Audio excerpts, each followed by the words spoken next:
நீங்கள் பார்த்து கொண்டிருப்பது 24 நியூஸ் தமிழ்.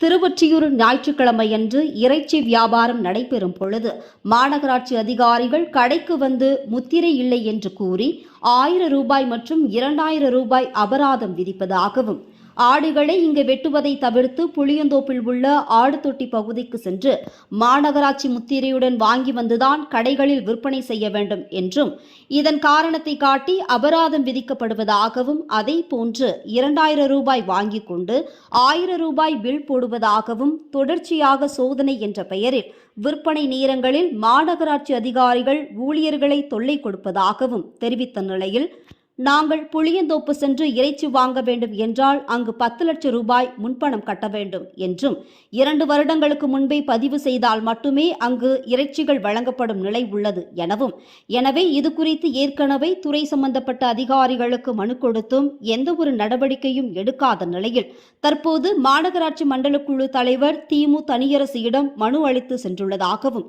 உடனடியாக நடவடிக்கை எடுக்கவில்லை என்றால் போராட்டத்தில் ஈடுபட போவதாகவும், திருவொற்றியூர் ஆடு தொட்டி அமைப்பதற்கு நடவடிக்கை எடுக்க வேண்டும் என்றும் ஆட்டு இறைச்சி சங்க தலைவர் தெரிவித்தார்.